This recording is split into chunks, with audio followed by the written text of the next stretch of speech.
Hello class, this is John Marcinizin here, and today we are looking at the lecture for Wednesday, March 25th, Baroque music. So we just had our first exam on Monday, March 23rd. Between now and the second exam, which is scheduled for Monday, April 6th, we will be covering music of the Baroque period and the classical period. So today is the introduction to Baroque music. Music written between 1600 and 1750. So I'm going to give a broad overview of this music. We're going to listen to some, make some comparisons to Renaissance in general. That is the period that we are leaving, so that we can see how music here, more importantly, hear how music is changing in this new period. We will look at one composer today, Henry Purcell, and one piece by him in particular, the opera Dido and Aeneas. So we will focus on that genre of music, opera, which is a brand new genre in the Baroque period. So, first, let's just listen to some music, do a comparison. I'm going to first play a piece from the Renaissance period, okay? This is the period we are leaving. We listened to some music by Josquin Dupré, the piece called The Cricket. It was a secular song. I also mentioned he was a priest and he wrote a lot of liturgical music. He was actually better known for his liturgical music. And this is a composition of his, Ave Maria.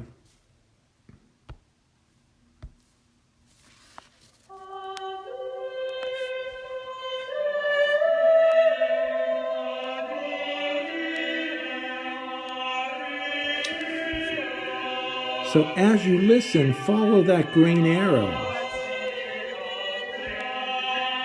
which is no longer there, but what was it pointing out? The imitation, imitative polyphony.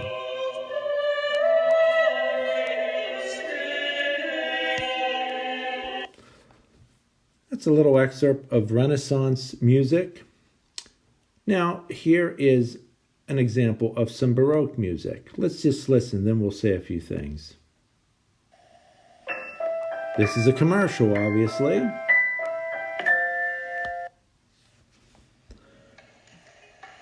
Here we go.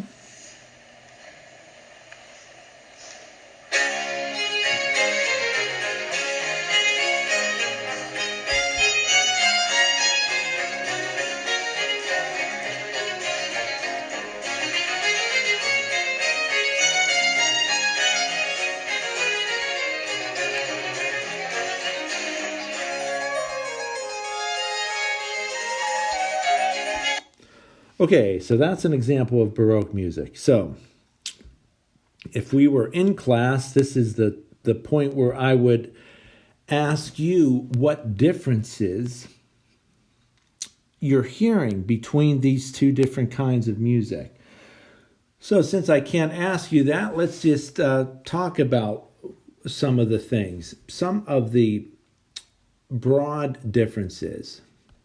I'm going to move back to the Renaissance piece. Pause it for a second. So, and let's not be afraid to point out the obvious.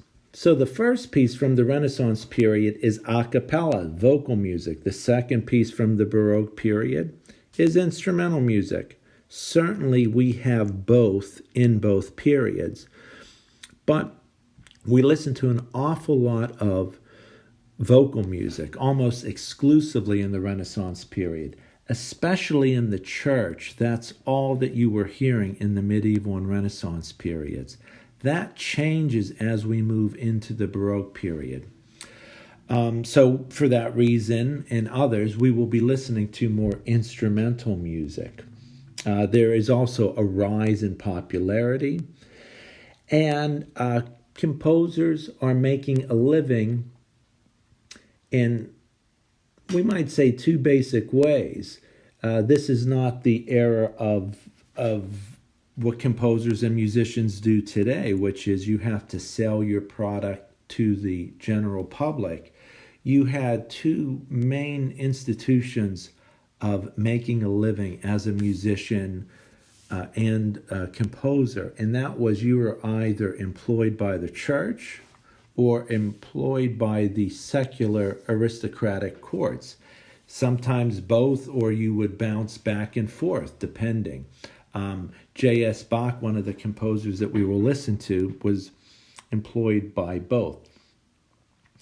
So we're finding we'll be listening to more instrumental music that is popular, especially in the courts. But let's talk about some other general characteristics. So this is Renaissance music. This is a liturgical piece. It's a cappella. The scale being used, we'll just say this is modal music. Remember that it's neither major or minor scales. It has a very flowing quality and it's highly polyphonic. It's imitative polyphony in this particular case.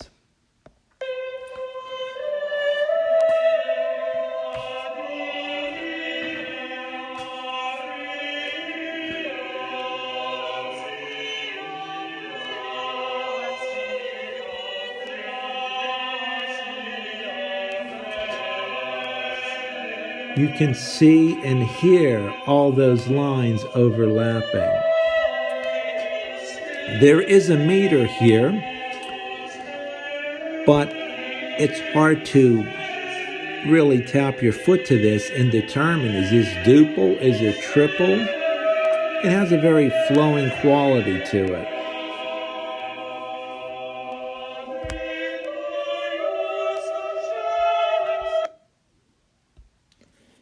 Here's the Baroque piece again, and a commercial.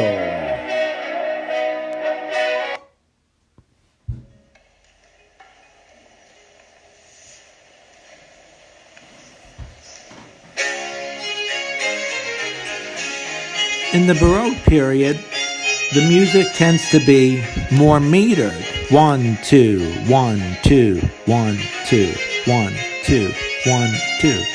This music is metered. It has more of a clear melody with harmony underneath.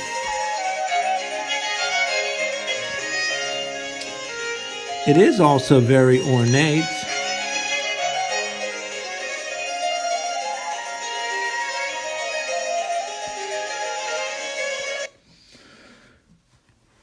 Okay, so those are the two sounds.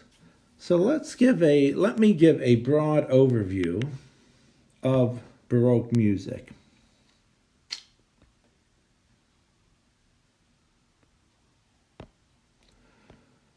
Here we are, Baroque music, 1600 to 1750.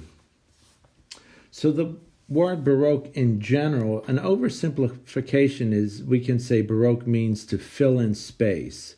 If you're looking at Baroque art, Baroque painting, the canvas is very busy. Think about that when you listen to much of this music, the last piece. Very busy, ornate sound. The Baroque period, 1600 to 1750, 150 years of music, we can break this down into three phases, which I am going to attempt to do for you right now. The first phase of the Baroque period is roughly 1600 to 1640. During this period, composers have a reaction, if you will, to the complex polyphony of the Renaissance period. It's a matter of opinion. Some composers think that this music is too much is going on. How can you express an emotion with multiple melodies. More importantly, if it's a vocal piece, you have many singers singing different words at the same time. So out of this grows homophony, one melody by itself with accompaniment. There are other things going on, but there is a clear melody on top. Out of this grows a style of music. There it is on your syllabus. Monody, not to be confused with monophony. Monody, this is a solo vocal style distinguished by having a single melodic line and instrumental accompaniment. Pre-opera, this is music before opera. So Renaissance music is highly polyphonic, and composers think of music linearly, but they're starting to think of it vertically. They're starting to think of it, take note of what's happening vertically, what's happening at the same time, and they start thinking in terms of chords, right? More than one note at a time. Now that's already happening in polyphony, but composers are not theoretically thinking, what do all these notes stacked together make up? What kind of chords? So it's just a different way of thinking and hearing the music. So this is what we have in the first phase, 1600 to 1640. This is primarily taking place in Florence, Italy. This is the hub, if you will, or the center of the cutting edge of classical music, Baroque music in Western Europe at the time. The second phase, the middle phase, roughly 1640 to 1680, this music spreads throughout Europe. Other countries are starting to write in this new style. Something else happens that's more scientific that I'll explain very briefly and vaguely. But the octave starts to be tuned differently. We call the tuning equal temperament. So the octave is originally intervals are tuned to the natural harmonic series. You take a note and you take a string and you cut it in half, you get the octave. You cut it in half again, you get an interval of a perfect fifth. You cut it in half again, you get another octave. You cut it in half again, you get a major third, etc. You get these intervals that naturally line up by dividing the octave. Well, instruments start to be tuned so that you can divide the octave evenly. They compromise the natural harmonic series so that you have 12 equal semitones. So all the music that we listen to today is based on the chromatic scale. It's hard to imagine, but some might argue that music from the Renaissance and medieval period, when we play it, since we're playing it in this new tuning, we're not really hearing it as it sounded back then. That's debatable, but there is a subtle difference.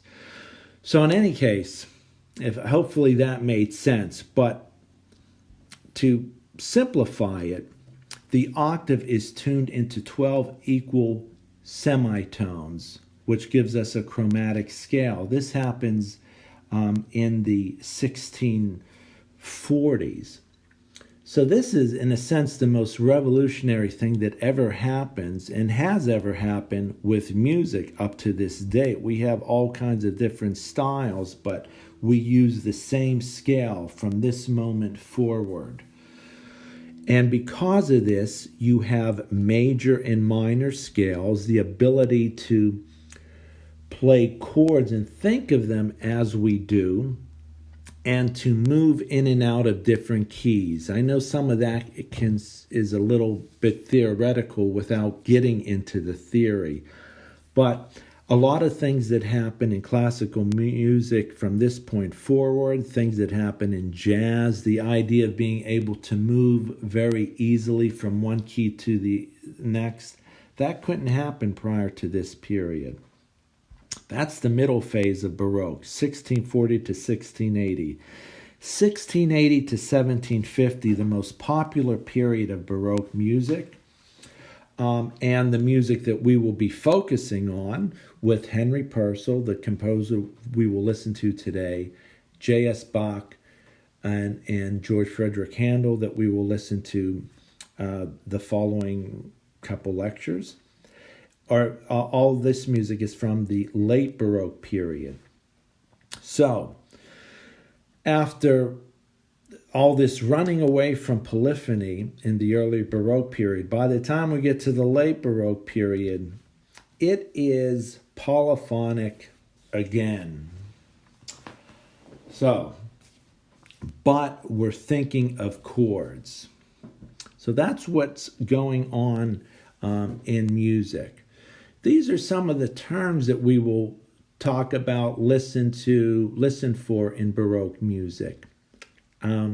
Basso continuo. Let me just mention a couple of those as we look at this chart. Basso continuo literally means continuous bass or figured bass. This has to do with how composers are thinking about music.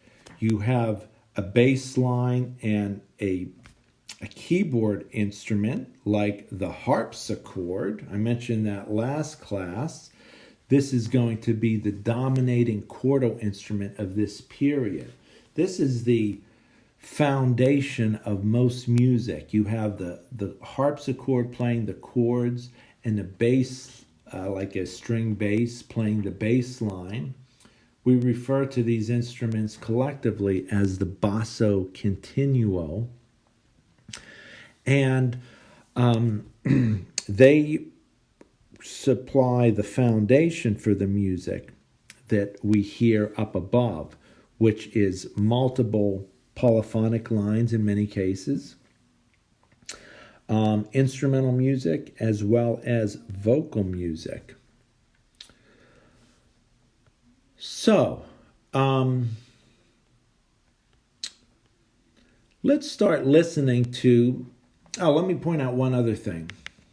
Here we go. Since I'm talking about the style, now not to get ahead of myself, because over to the right there it says classical music. We haven't even talked about that yet. But by the time we get to the end of these lectures before the second exam, this is something we want to take note of. How does Baroque music differ from classical in terms of musical texture, melody, dynamics, the keyboard, the forms that are used, other characteristics? So for right now, we could at least compare it to the Renaissance period. Well, by the time we get to the end of the Baroque period, we are back to polyphony. Melodies are much more chromatic. Dynamics, terrace dynamic means that we have drastic change in dynamics from soft to loud, not gradual changes. The primary keyboard instrument in this period is the harpsichord. We're going to take a look at that and listen to that. Some of the forms that are used in this period we will study: the fugue, ritornello form, and other characteristics. Monody, this would be a type of homophony, one main melody with accompaniment. So let's look at this harpsichord. Let me find the harpsichord. Here it is.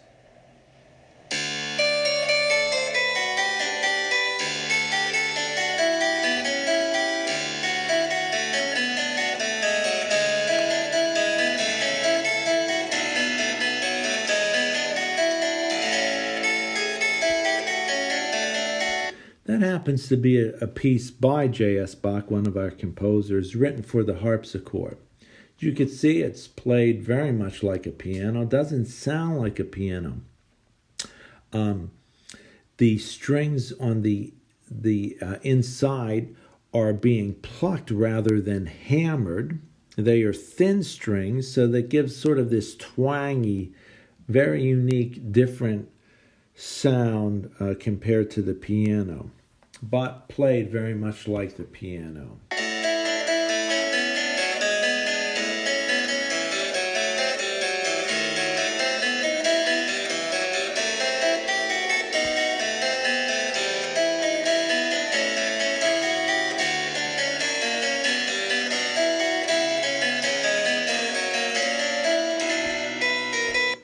Okay, so that's the harpsichord.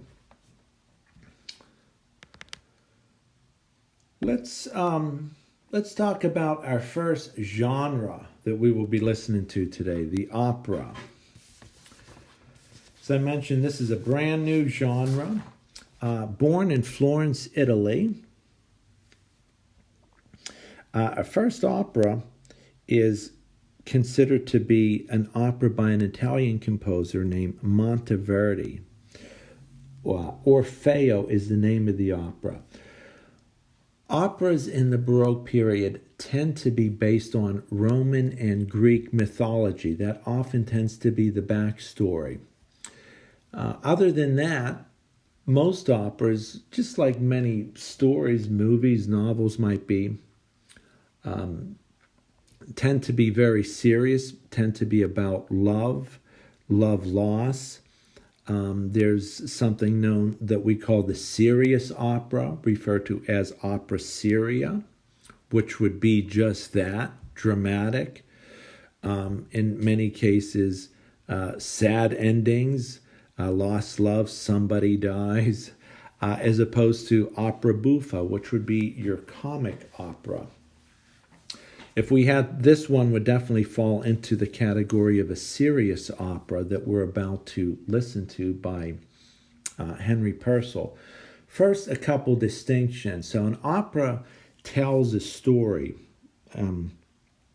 Some consider it to be unlike any musical form, it really incorporates all the arts. We have music, we have drama, we have acting, we have singing. And an opera tends to have three musical components that are listed right there: the recitative, the aria, and the chorus. So let's talk about the recitative and the aria. Recitative, think of the word to recite. This would be the parts of the opera that have exaggerated speech, if you will. It's like the singers are singing, but they are singing on pitch with minimal accompaniment, like the harpsichord, the basso continuo. Remember that word from before. A lot of information here. This is something you might have to listen to a couple times, but hopefully as we listen to the music, it will all tie in together. So the recitative is the part of the opera where we have conversation. This moves the story forward, whatever the story may be. Dialogue, exaggerated speech, not very melodic, minimal accompaniment like the basso continuo, just a harpsichord and maybe the low string instrument. The aria portion is the song. Aria literally means song. We all know what a song is. It's a melody. It's more tuneful. It's more metered, more rhythmical. We hear more instruments, more components in the orchestra are accompanying the singer. And it's very frequently an aria is a solo piece. It features one of the main characters, one of the soloists, and that's another important component of the opera that we can't overlook. It is a vehicle for singers. It's virtuosic singing, virtuoso, meaning someone that is very exceptional at their instrument, whether it is the voice, let's not forget the voice is an instrument, or violin, whatever, piano, harpsichord. So this is a vehicle for the singer. Recitative and aria. Here's a short clip that I think drives home the point as to how they sound different.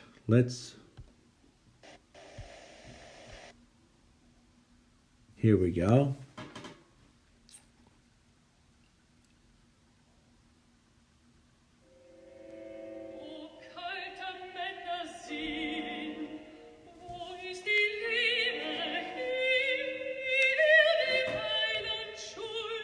This is a recitative. Note the simple accompaniment, the basso continuo.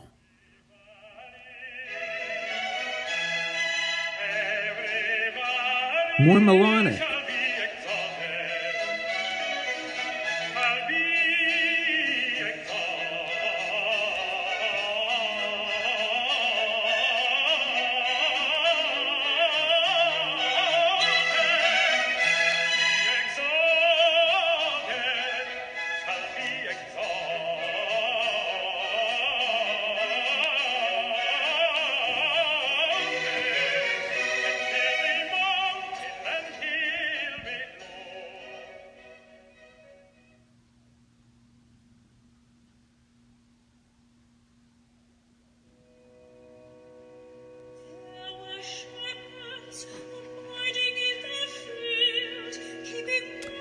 Minimal accompaniment. Here it's an organ, just laying down some chords.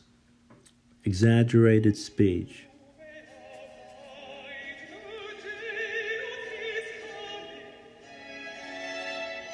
More instruments playing here.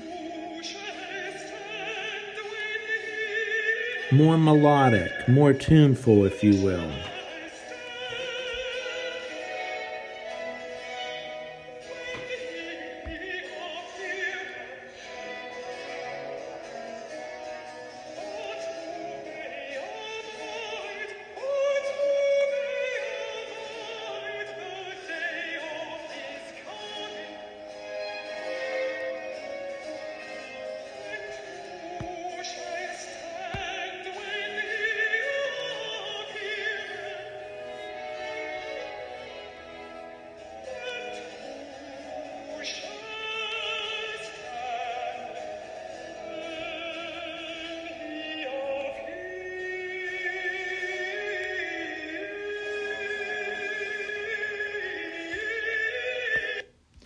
Okay, so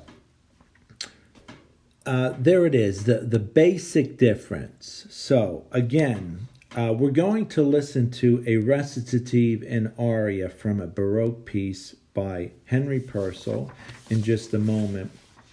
And we'll hear how the recitative goes into the aria. So the way that most operas would unfold is that you would have recitative followed by an aria, recitative, aria, back and forth. Recitative, again, exaggerated speech, minimal accompaniment, just the basso continuo, harpsichord. Aria, more melodic, features the singer's virtuosity. More instruments, mulling over one's feelings, not moving the story forward, but just expressing oneself in the moment. Chorus, which we're not going to listen to today, is something that would come at the end of an act or a scene, and you would have many singers, a choir, full orchestra and choir. Anonymous characters, maybe not main characters in the opera, but they would sing this choral piece. And it sort of wraps up a scene or an act, brings everything to a conclusion musically and in terms of the story as well. So, let's listen to our first opera by Henry Purcell, Dido and Aeneas. Let's take a look at our Wikipedia page. This is your article on Baroque music that you could look at later. Look at there. You have the harpsichord to the right there. You could click on that to find out a little bit more. Here's Henry Purcell. His dates are 1659 to 1695. The opera we're about to hear is called Dido and Aeneas. It's written in 1689. Little background. As I mentioned, operas in this period tend to be based on ancient Greek and Roman mythology. This one is based on a chapter from the book The Aeneid, written by Virgil during the Roman Empire. So the basic story, again, this is one chapter taken from the book. The Trojan prince Aeneas, he escapes from Troy. There's a war between Greece and Troy, and the Greeks capture the city of Troy. Prince Aeneas escapes the city, and it is up to him to gather his people, gather his troops, form an army, come back, and retake the city of Troy. When he's out on his travels, he and his men land on the island of Carthage. And when he's on the island of Carthage, he falls in love with the queen there, Queen Dido. So life is good for the first time. And he starts to think, well, why do anything? I'm happy, my life is good. But he is then guided by one of the gods, the head god, the god Jove. So if you know your Roman mythology in a lot of Roman art and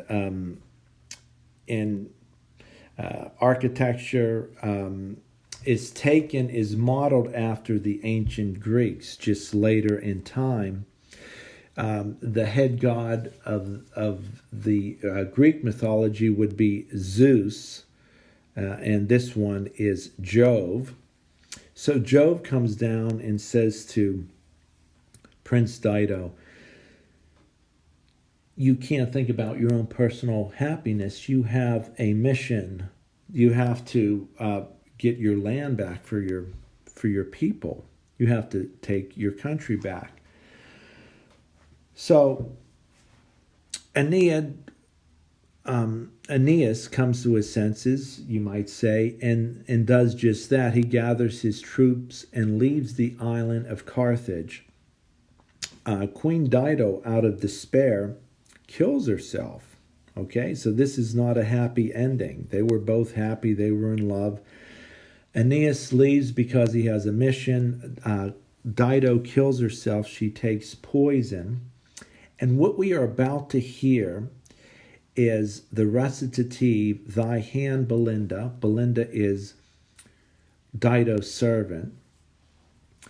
And that is the recitative that will move directly into the aria, When I Am Laid in Earth. So let's just take a look at this. And thought it might do that.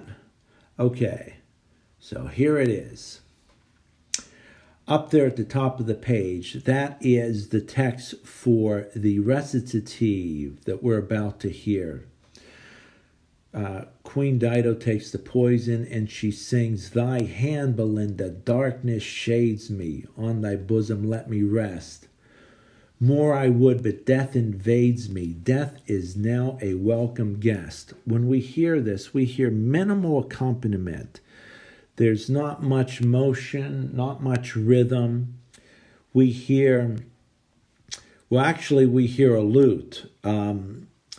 which is the lute is falling out of fashion, but it's hanging on for dear life. So this was actually written for lute, but it's sometimes played on the harpsichord, the basso continuo part.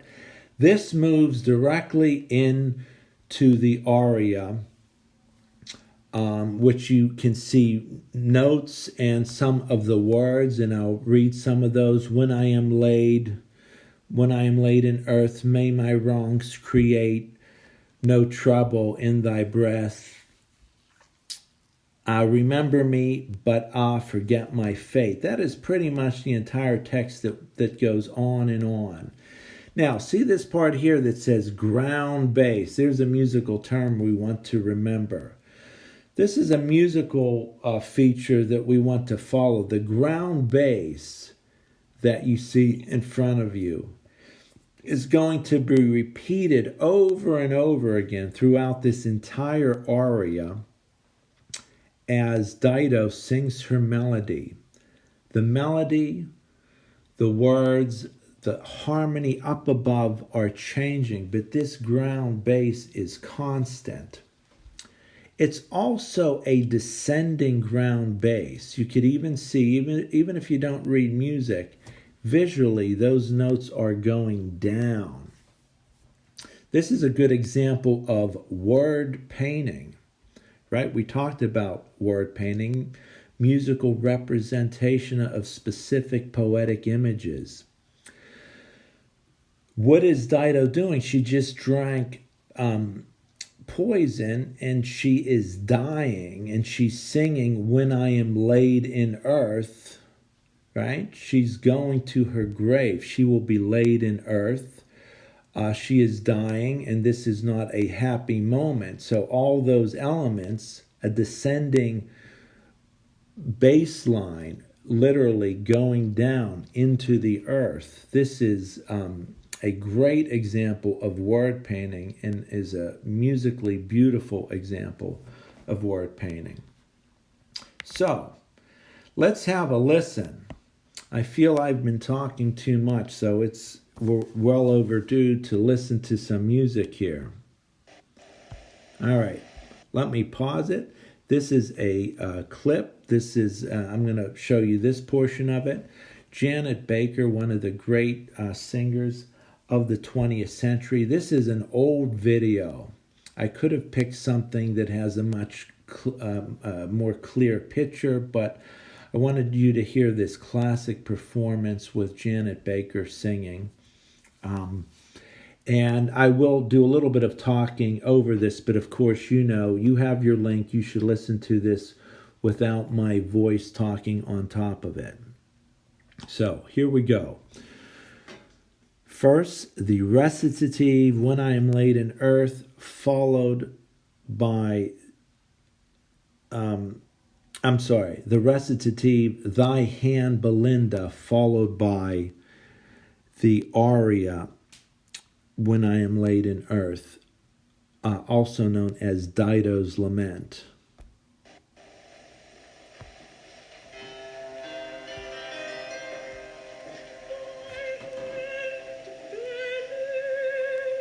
Recitative, not very melodious.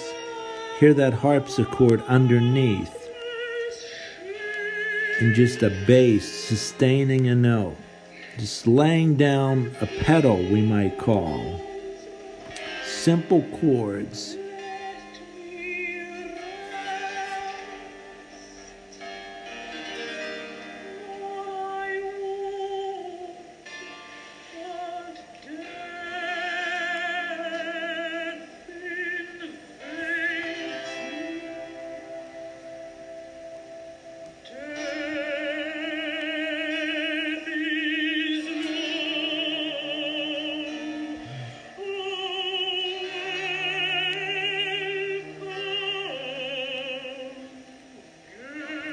That's the end of the aria. The recitative. Now into the aria. Da da da da. That is the ground bass.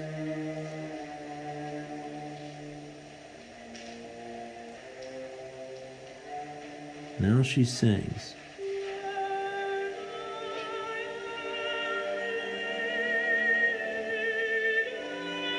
The bass line is repeating itself.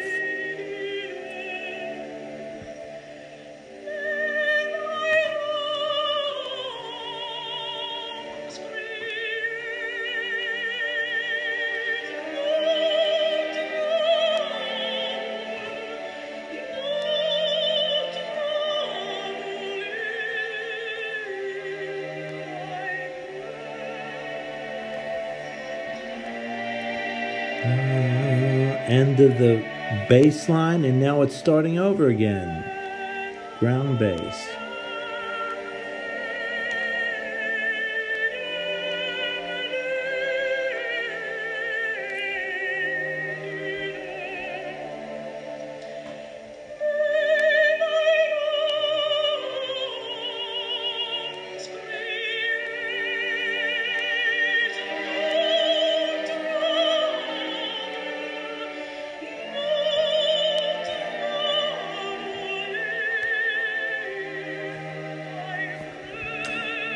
Now we go to a new part of the text.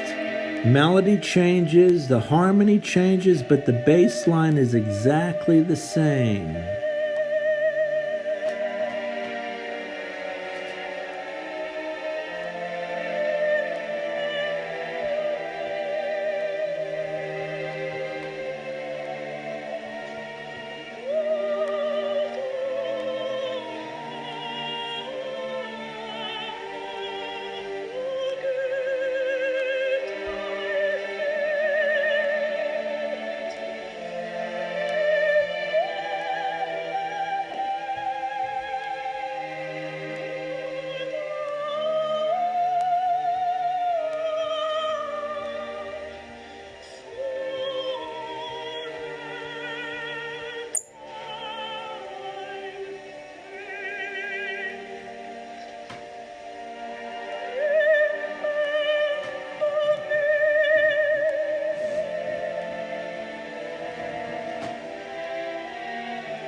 There it is. She's done singing.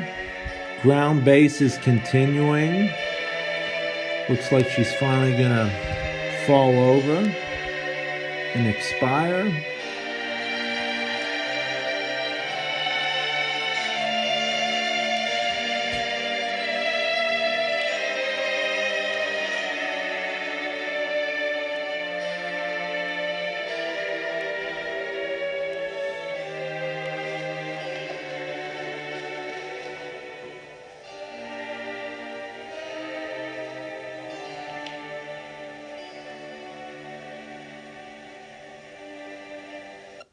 Okay, so whoop.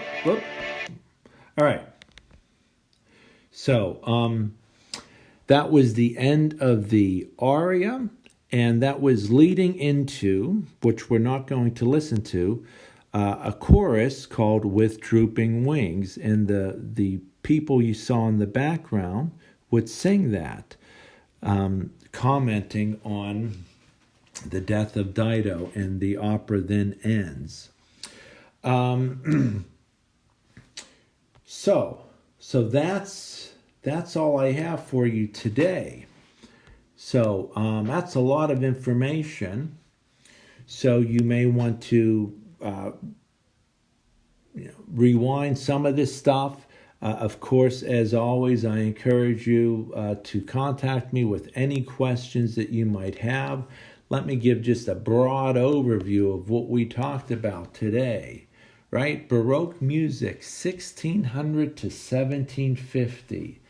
I went through the three phases of the Baroque period. 1600 to 1640 is the first phase that is primarily homophonic, one melody with accompaniment, and a vocal style known as monody grows out of this.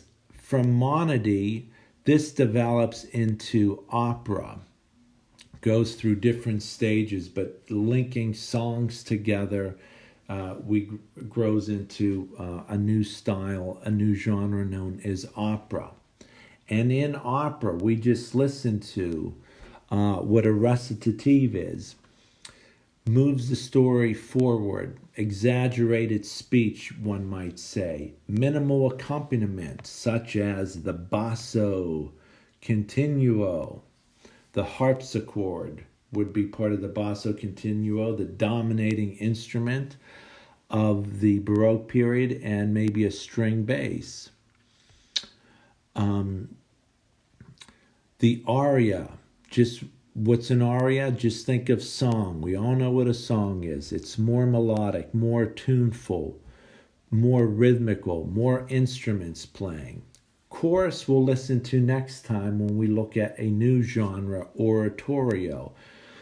That would be a religious vocal genre. Similar to an opera, has recitatives, arias, and choruses, but it's religious and it's not acted out. More about that next time. Then we listen specifically to Purcell's Dido and Aeneas. It's an opera based on Roman mythology, taken from one chapter of the Aeneid, a book written by Virgil during the Roman Empire. And it features the ground bass, repeated melodic line in the bass, in the aria that happens over and over again as the music up above changes. Just think of popular music, rock music. If you have a band, right, you might have the bass player and the drums. They're the foundation, doing the same thing over and over again as maybe the other instruments up on top have more variations. Somebody singing a melody, chords up above are changing in the guitar and in the keyboard. So that's it for today. We'll see you on Friday to continue with our study of Baroque music. We will look at and listen to music by J.S. Bach on Friday, March 27th. And